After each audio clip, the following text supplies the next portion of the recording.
ఇందిరమ్మ చీరలతో ఆడబిడ్డలు సంతోషంగా ఉంటే బీఆర్ఎస్ నేతలు కళ్లల్లో నిప్పులు పోసుకుంటున్నారని ఫైర్ అయ్యారు మంత్రి సీతక్క. చీరలు బాగోలేవని, ఎన్నికల కోసమేనని అబద్దాలు ప్రచారం చేస్తున్నారని ఆగ్రహం వ్యక్తం చేశారు. 1 కోటి మంది మహిళలను కోటీశ్వరులను చేయాలన్న లక్ష్యంతో ప్రభుత్వం పనిచేస్తోందని చెప్పారు. గతంలో 60 ఏళ్లు పైబడిన వారిని మహిళా సంఘాల నుంచి తొలగించాలన్న నిబంధన ఉండేదని, తమ ప్రభుత్వం ఆ రూల్ను తొలగించిందన్నారు సీతక్క. ఇందిరమ్మ చీరలతో ఆడబిడ్డలు సంతోషంగా ఉంటే బీఆర్ఎస్ నేతలు కళ్లల్లో నిప్పులు పోసుకుంటున్నారని ఫైర్ అయ్యారు మంత్రి సీతక్క. చీరలు బాగోలేవని, ఎన్నికల కోసమే అబద్దాలు ప్రచారం చేస్తున్నారని ఆగ్రహం వ్యక్తం చేశారు. 1 కోటి మంది మహిళలను కోటీశ్వరులను చేయాలన్న లక్ష్యంతో ప్రభుత్వం పనిచేస్తుందని చెప్పారు. గతంలో 60 ఏళ్లు పైబడిన వారికి మహిళా సంఘాల నుంచి తొలగించాలన్న నిబంధన ఉండేదని, తమ ప్రభుత్వం ఆ రూల్ను తొలగించిందన్నారు సీతక్క. ఈ చీరలను చూసి ప్రతి ఆడబిడ్డ సంతోషపడుతుంటే సహజంగానే మీకు తెలుసు, ఆడబిడ్డలు సంతోషపడితే మరి బీఆర్ఎస్ నాయకులు, కల్వకుంట్ల కుటుంబం కళ్ళల్లో నిప్పులు పోసుకుంటుందని. అందుకనే మరి ఈ చీరలు బాగలేవని, లేదా ఎలక్షన్ల కోసమని, లేదా కొంతమందికే ఇస్తున్నారని ఏదేదో తప్పుడు కూతలు కూస్తున్నారు. అయ్యా, మీ చీరలు బాగున్నాయా, మేమిచ్చిన చీరలు బాగున్నాయో రాష్ట్రంలో ఉన్న ప్రతి మహిళకు అర్థమై గుండెలకు కత్తుకొని ఫోటోలు దిగి పెడతా ఉన్నారు. అది మీకు పాపం భయం అనిపిస్తుంది.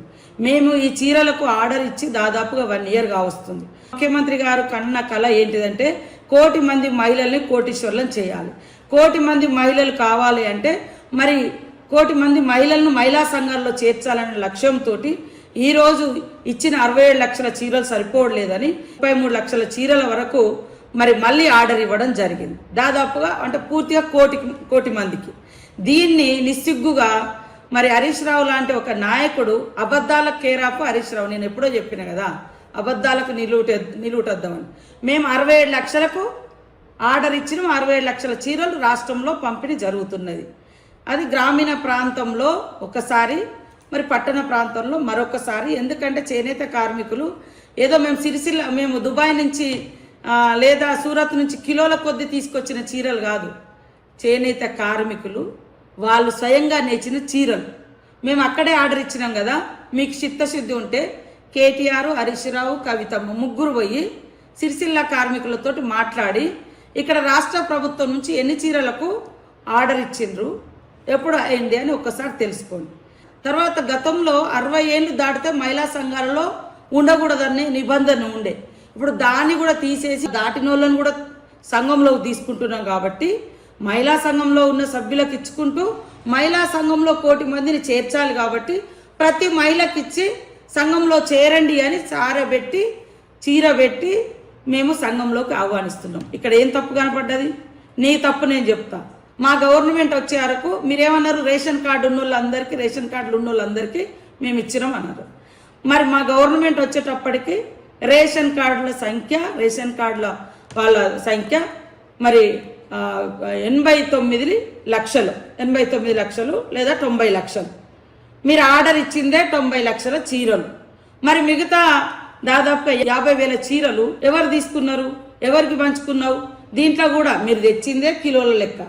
చాలని ముట్టుకుంటే పనికిరావు అని వాళ్ళు చేన్లలో కట్టుకున్న చరిత్ర. ఇవాళ మేము ఇచ్చిన చేన్లలో కట్టుకోవడం కాదు. మీలాంటి దుష్టబుద్ధితోటి, మీ కార్యకర్తలతోటి, మీ లీడర్ల భార్యలతో కొన్ని తప్పుడు ప్రచారాలు చేయవచ్చు. కానీ అక్కలారా చెల్లరారా ఆలోచించండి. మీకు నిజంగా ఈ చీర నచ్చలేదా? ఇది ఎంపిక చేసినటువంటి మహిళా సంఘం సభ్యులను కూడా మేము తీసుకొస్తాం. ఇవాళ ఎలక్షన్ల కోసమని కూడా అంటాడు, లేకుంటే ఏదో పార్టీ కోసం అంటాడు. అరే, నువ్వు బతుకమ్మకి ఇచ్చుకున్నావయ్యా, అది కూడా 2017 నుంచి ఇచ్చినావు. నువ్వే 2014 నుంచే మొదలు పెట్టలే. మేము రాష్ట్రంలో మహిళా సంఘాలను ఆర్థికంగా బలోపేతం చేయాలి. మహిళా సంఘం అనేది ఒక సామూహిక బంధాన్ని ఏర్పరిచి ఆర్థికంగా బలోపేతం చేసే సెర్ప్ సంస్థ అనేది పేదరిక నిర్మూలన. ఫ్రీ బస్సు పెడితే మీ కళ్ళలో నిప్పులు పోసుకుంటుంది. మీరు ఏంది బ్రేక్ డాన్సులు చేసుకోండి, మీరు ఇది చేయండి, కొట్లాడుకుంటున్నారు, కలిసి ఉండరు. ఇంత దుర్మార్గమైనటువంటి నీచమైన రాజకీయాలకు ఒడిగట్టడం ఈ బీఆర్ఎస్కే చెల్లింది కానీ ఇంకొకటికి చెల్లదు.